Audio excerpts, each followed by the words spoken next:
라반에 의해서 야곱은 무료 봉사로 14년을 봉사하게 되지요. 어떠한 대가도 받지 않는 대신에 누구를 얻었습니까? 아내 둘을 얻었고요. 더불어서 또 아내 둘을 얻었습니다. 그리고 자식을 11명을 얻게 됩니다.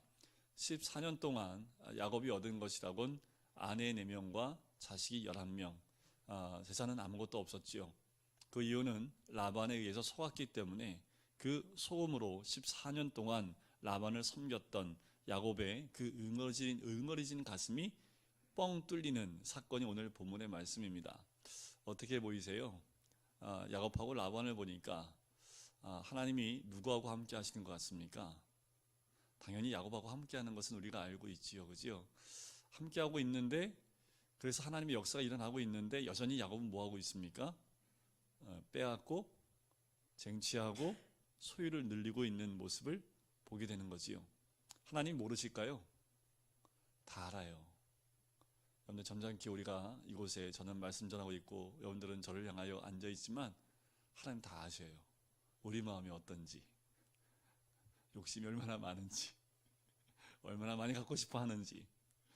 우리가 점잖게 앉아 있지만 하나님은 우리 속을 여러 번 들어갔다 나왔다 하시기 때문에 우리 하나님 다 아시지요.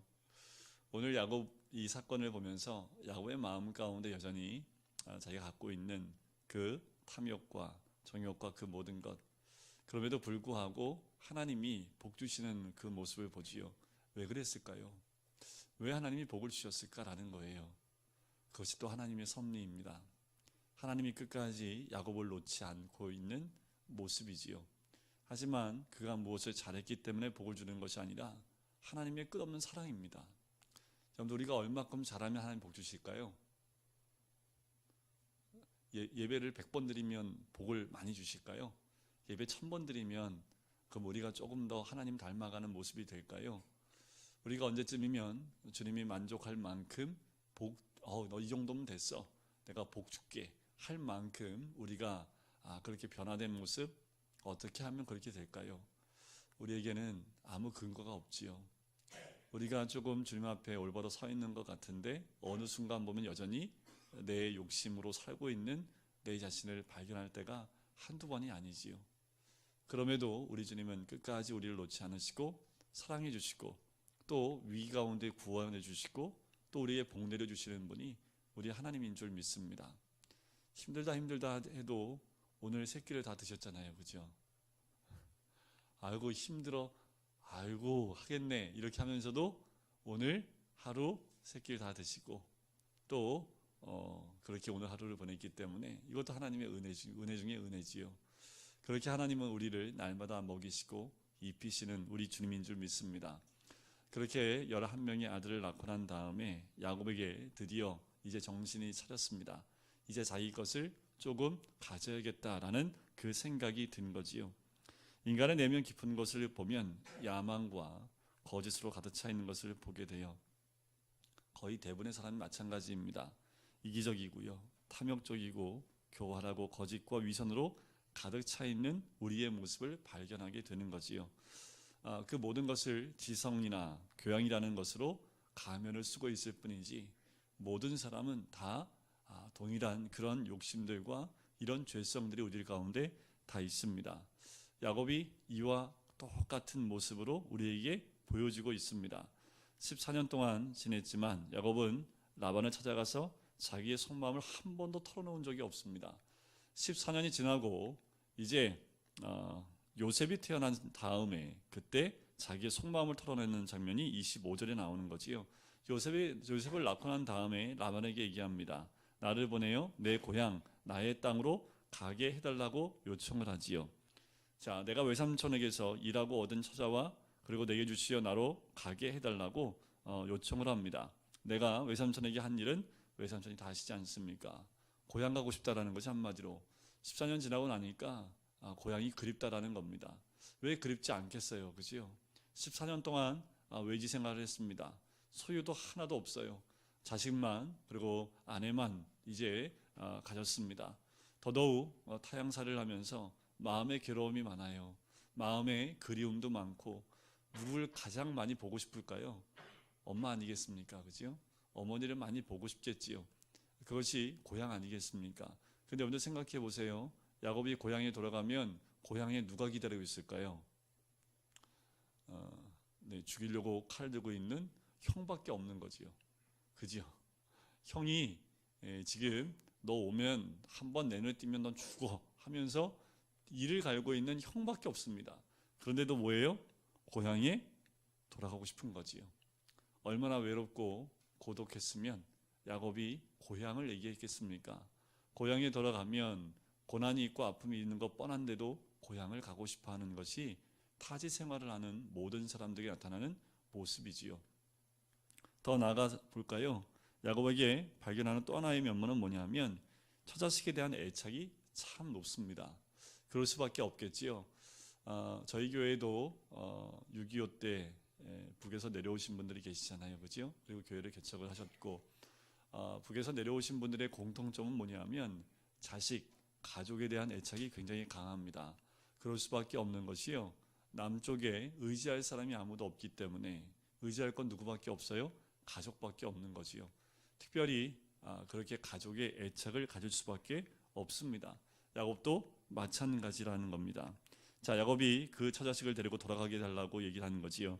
내가 외삼촌에게 한 일을 다 알지 않습니까? 14년 동안 무보수로 일한 거 다 아시지 않습니까? 그런데 라반이 야곱을 떠내보내는데 좀 문제가 있는 거지요. 왜 그럴까요? 라반이 야곱을 떠나보내는데 뭐가 문제가 될까요?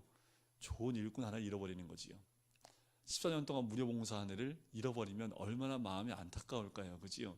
라반은 다른 거 없습니다. 너무 일 잘하는데 이 야곱을 빼앗기를 원치 않는 거예요. 또 한 가지는 자기 딸들을 못 보는 거지요. 손주들을 볼 수 없는 헤어짐이 있기 때문에 이 라반은 불안한 거지요. 그래서 27절에 보면 라반이 그에게 얘기합니다. 이렇게 얘기해요. 여호와께서 너로 말미암아 내게 복 주시는 것을 내가 깨달았노니 내가 나를 사랑스럽게 여기거든 그대로 있으라. 어떻게 사랑스럽게 여기겠습니까? 그지요? 자, 야곱을 떠나보내야 될 상황이 닥쳐오자 라반은 한 가지 사실을 깨닫게 돼요.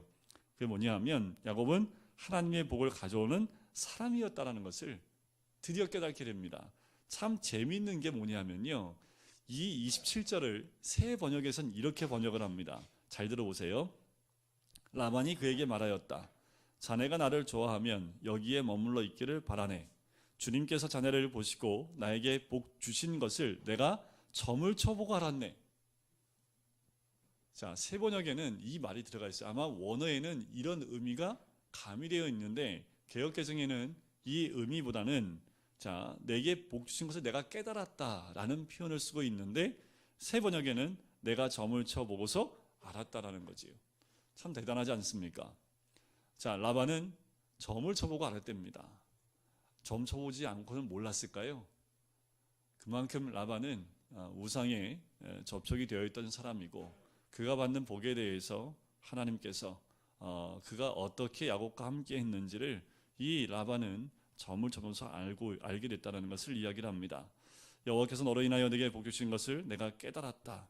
라반은 자신의 일이 잘 되는 이유를 생각해 본 다음에 보니까 야곱이 있는 곳에는 하나님께서 복을 주셨다. 야곱이 있는 곳에는 하나님께서 복을 주셨다라는 것을 알게 됐다라는 거지요. 그래서 어떻게 해요?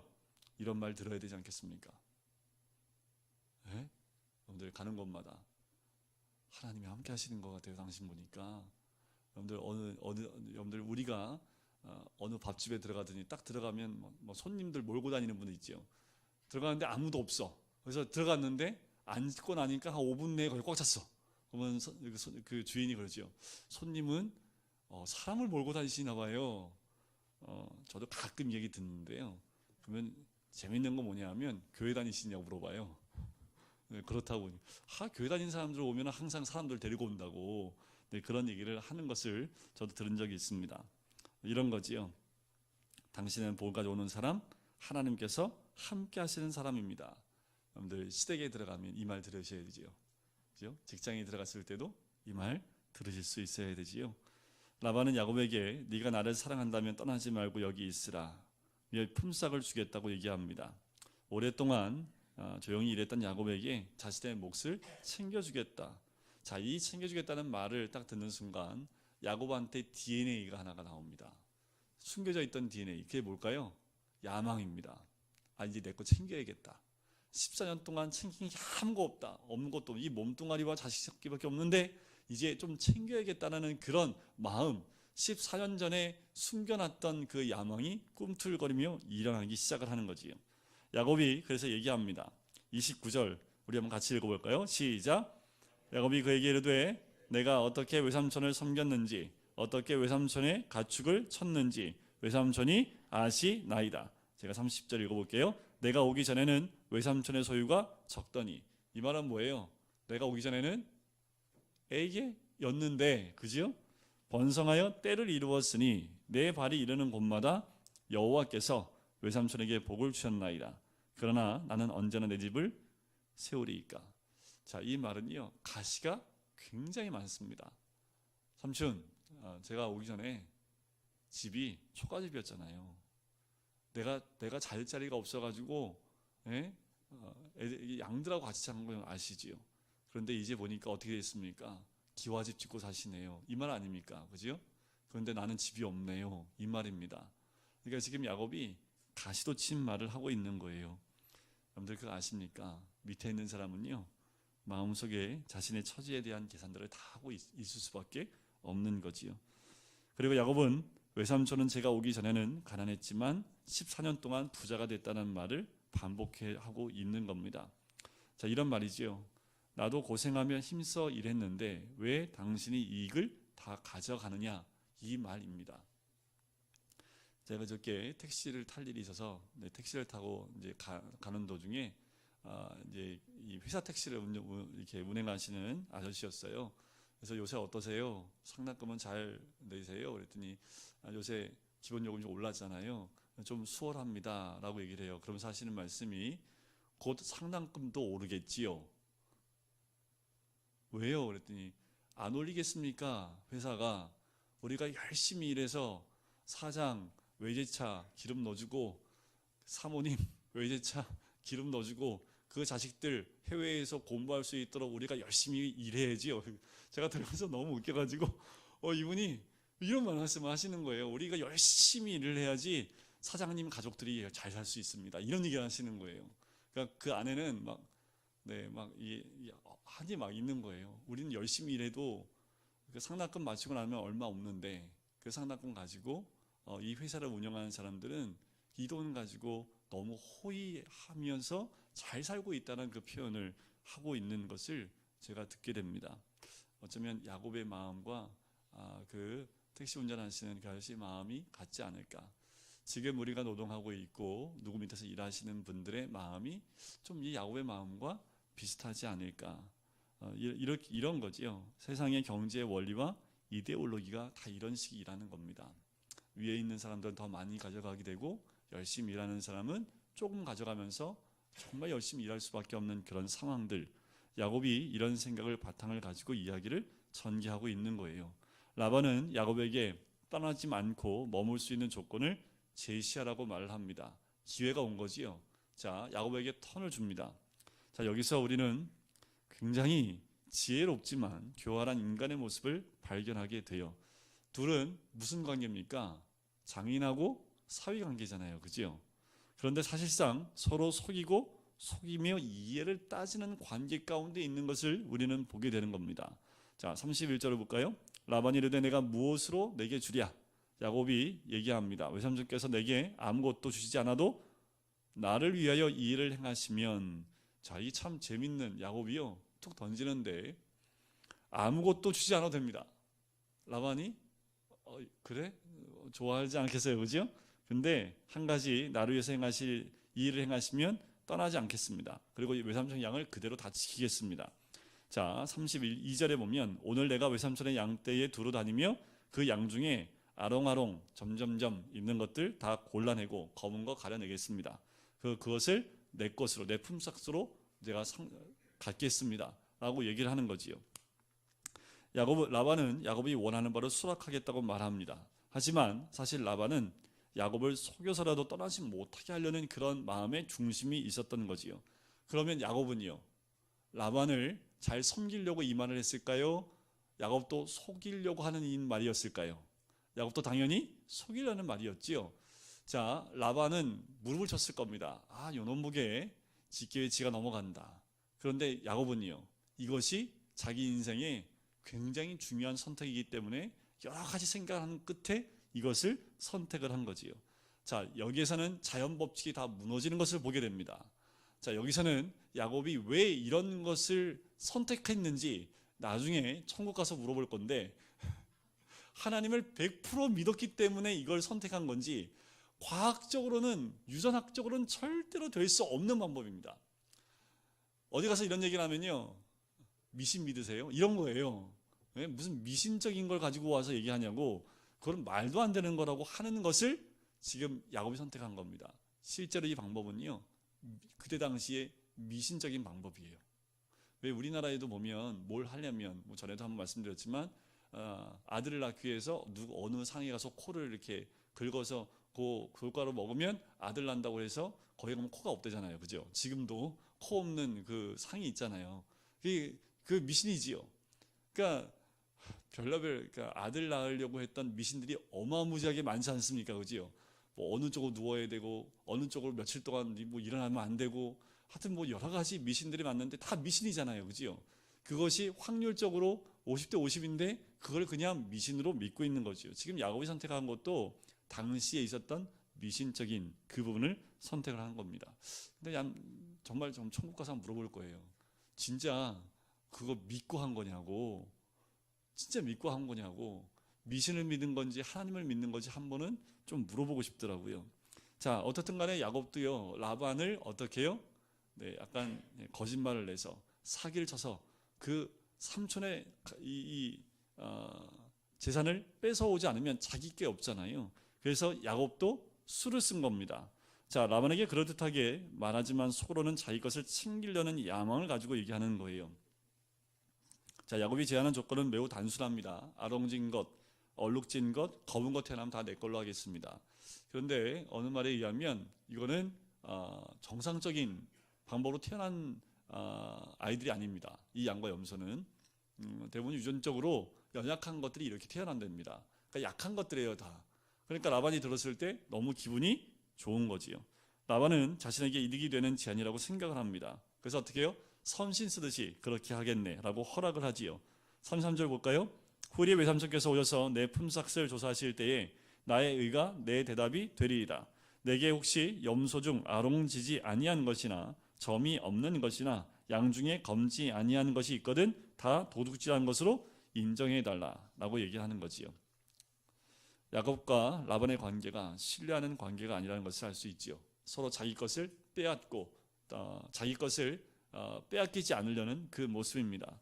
믿는 척하고 사랑하는 척하면서 실제로는 자기 유익만을 챙기려는 이들의 모습이 있는 거지요.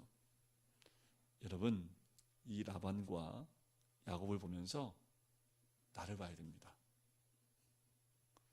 라반과 야곱 중에 누구에게 더 가깝습니까? 우리가 이거 찾는 거예요. 지금 이 시간은 나는 라반에 더 가까운가? 나는 야곱에 더 가까운가? 야곱을 선택하고 싶지요. 그치요? 왜요? 야곱은 나중에 이기니까. 하지만 여기서 이들이 둘 다 잘하는 것이 하나도 없는 사람들인 것을 알 수 있어요. 34절에 보면 내가 내 말대로 하리라 라고 얘기하지요. 양보해주는 척해요. 속으로는 미소를 띱니다. 인간은 누구나 자기의 실속과 자기 이익을 챙기려는 욕심을 가지고 있는 거지요. 정도의 차이만 있을 뿐이에요. 야곱이 아직도 계산적인 제안을 했지요. 근데 여기서도 아직 알 수는 없습니다. 어느 정도의 계산을 한 건지는. 35절과 36절에 보면 그날로 바로 무엇을 했을까요? 라반이 자식들 시켜가지고요, 야, 아롱진 거 검은 거 다 분리해서 아들들한테 갖다 맡겨버립니다. 왜요? 혹시나 얘들이 섞여서 새끼를 낳으면 그 새끼가 아롱진 것이나 검은 것이 나올 수 있지요. 그러니까 어떻게 해요? 분리해서 사흘길을 떨어뜨려 놓습니다. 절대로 정상인 것과 이 아롱진 것, 검은 것, 점이 있는 것하고는 만날 가능성이 없게끔 만들어버린 거예요. 참 대단한 외삼촌입니다. 아예 씨를 말려버리는 거죠. 그래서 이쪽 야곱에게 줄 양을 따로 염소를 분리해서요, 아예 자기가 튼실하고 희고 흰 양과 염소에 의해서 완전히 분리시켜 버립니다. 계약이 이루어진 날부터 라반의 발걸음이 바빠진 거지요. 사흘 길을 가야 만날 수 있을 만큼 떨어뜨려 놓습니다. 바로 이런 모습이 라반의 모습이고 자기의 유익을 구하는 그 라반의 모습입니다.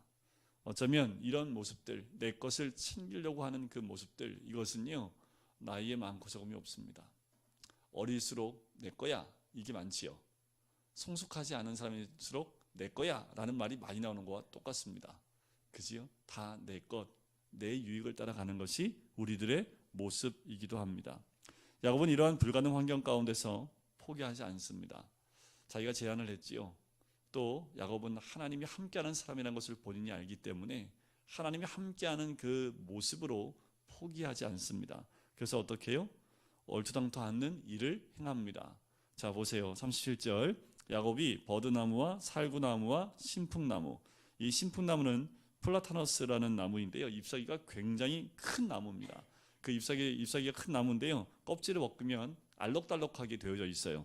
자, 그대 껍질을 벗겨서 흰 무늬를 내고 그 껍질을 벗긴 가지를 양떼가 와서 먹는 개천의 물 구유에 세워 양떼를 향하게 하매 그 떼가 물을 먹으러 올 때의 새끼를 베니 가지 앞에서 새끼를 뱀으로 얼룩얼룩한 것과 점이 있고 아렁진 것을 낳은지라. 그냥 말로 툭 던졌는데 이게 말이 안 된다니까요. 이런 방법으로 태어나는 그 새끼들의 색깔을 바꿀 수 있으면 이건 유전이 필요 없습니다. 우리가 유전학을 배울 필요도 없는 거지요. 네? 우리가 알고 있는 방법으로는 이렇게 할 수 있는 방법이 없습니다. 불가능해요. 말도 안 되는 일을 시작을 한 거지요.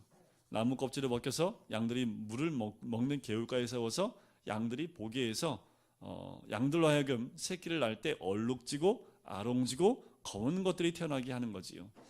자연 이치하고 완전히 맞지 않습니다. 그러나 여기에는 놀라운 하나님의 비밀이 있는 거지요. 이 모든 것, 자연 이치에 거꾸로 가는 것을 우리는 뭐라고 하냐면 기적이라고 얘기합니다. 성경에 보면 모든 하나님 베푸신 기적은요, 자연 법칙을 거슬러요. 자연 법칙에 맞는 기적이 어디 있습니까? 예수님 시대 때에도 기적이라고 하면 자연 법칙과 전혀 맞지 않는 그 일들이 일어났을 때 기적이라고 하지요. 바로 이 일은 하나님이 관여하신 겁니다. 하나님의 능력으로 이루어진 기적이라는 거지요. 이처럼 어떤 때는 자연 섭리 가운데서 하나님의 기적이 일어나게끔 하시는 거예요. 여러분들 이스라엘 민족이 그러니까 불뱀에 물려서 죽을 때 모세가 뭐 만들었어요? 노뱀을 만들었지요. 노뱀 만들어서 어떻게 했습니까? 장대 끝에 매달아서 높이 쳐들어요. 그럼 뭐라고 얘기해요? 불뱀에 물려 죽어가는 사람들한테 뭐라고 얘기합니까? 이 노뱀을 보는 사람보다 다 나을 것이요. 나았어요? 안 나았어요? 말이 돼요 그게? 해독제를 줘야지 그거 본다고 낫는 게 말이 되냐고요. 자, 그게 뭐에 대한 예표입니까? 영원히 지옥에 갈 수밖에 없는 우리들이 예수 그리스도를 믿으면 구원을 받는데요. 이게 말이 돼요? 이게 기적이죠. 그죠? 보는 자마다 나음을 입었더라. 믿는 자마다 구원을 받았더라. 하나님이 이끄시는 하나님의 방법은 하나님의 역사 가운데 우리가 생각할 수 없는 비현실적인 방법, 바로 이적을 통해서 우리 가운데 역사하시는 줄 믿습니다. 양과 염소들이 야곱이 마련한 나뭇가지 앞에서 새끼를 베었을 때 하나님께서 자연 섭리 아래 있는 유전 법칙을 뛰어넘는 하나님의 기적을 베푸셔서요, 얼룩진 양과 얼룩진 염소와 검은 양과 검은 염소가 태어났다는 사실입니다. 하나님이 함께한 사람이라는 거지요. 하나님께서 야곱과 함께하면서 야곱으로 하여금 그 잃어버렸던 것을 찾게 하시는 하나님의 섭리를 봅니다. 더 나아가서요, 라반에게 속한 것들은 이제 힘없고 연약한 것만 가져가게 되고 야곱의 것은요 튼튼한 것을 얻게 됩니다. 참 재밌는 건 뭐냐 하면 하나님이 함께 하시는 것을 야곱이 알았을까요? 몰랐을까요? 알았지요. 그러면 어느 정도 선을 해야지. 양심이 있지. 보니까 어떻게 해요? 야망을 채우기 위해서 하나님이 함께 하시는 것까지 야곱은 더 이용하는 것 같은 모습이 보입니다. 우리는 주님 뜻대로 산다고 하면서 어쩌면 계속 우리의 이익을 추구하고 사는 것이 우리의 모습 아닙니까? 야곱의 모습이 이와 같은 거지요. 결과적으로 라반의 양은 약한 놈들로, 자신의 양은 튼튼한 놈들로 채워지게 했다라는 겁니다. 자, 마지막 절 43절을 같이 한번 읽어볼까요? 시작. 이에 그 사람이 매우 번창하여 양떼와 노비와 낙타와 나귀가 많았더라. 그 사람이 누구예요? 야곱이에요? 라반이에요? 그 사람이라고 왜 표현을 했을까라는 거지요. 하나님의 사람이 아니라 그 사람입니다. 여러분, 이것이 하나님의 사랑이고 선택이며 약속입니다. 하나님이 함께 하시겠다 약속하셨잖아요. 야곱이 베델에서 돌베개 베고 잠을 잘 때 그때 만났던 하나님께서 내가 너와 함께하고 다시 돌아올 때까지 너와 함께하겠다는 그 말씀처럼 그 언약을 따라 우리 주님은 우리 야곱과 함께하는 겁니다. 진짜 하나님이 야곱과 함께하는 건 뭘로 통해서 알 수 있을까요? 정말 야곱이 하나님과 함께했다는 건요, 이런 기적적인 것을 바라보고 정말 하나님 함께 하시는구나, 이거는 하수입니다. 정말 성경을 보고 좀 고수로 보는 분들은요, 뭘 통해서 하나님이 야곱과 함께하는 것을 알 수 있냐 하면 라반 만나는 것으로 야곱이 하나님과 함께한다는 것을 알 수 있는 거예요. 왜요? 라반 같은 사람 만나서 야곱이 자신을 볼 수 있게끔 더 한 사람을 만나게 하는 그런 환경과 사건들을 허락하시는 하나님, 그 사건을 통해서 야곱이 자신을 발견할 수 있는 환경을 허락하시는 그 하나님, 그것이 야곱에 대한 하나님의 사랑입니다. 야곱이 재산이 많아지는 것이 하나님의 사랑일까요? 여러분들 몇 장 뒤에 가면요, 그 재산도 다 잃어버릴 환경까지 갑니다. 남는 거 하나 없고 또 모든 걸 잃어버려야 될 그 환경까지 또 가요. 재산은요, 하나님의 복 가운데 많이 얻었다고요? 아니요, 한순간에 사라지는 것이 그 재산입니다. 진정한 복은 하나님께서 환경의 그 어려움을 통해서 하나님을 만나고 자기 자신을 주님 안에서 발견할 수 있게 하는 그 모든 환경들이 결국 하나님이 함께 하시는 환경들입니다. 야곱은 그것을 잘 몰랐어요. 알았다면 여기서 훈련이 끝났을 텐데 그걸 몰랐으니 어떻게 해요? 그 다음 훈련으로 또 넘어가게 되는 거지요. 훈련을 한 번으로 끝내시면 얼마나 좋을까요? 그죠?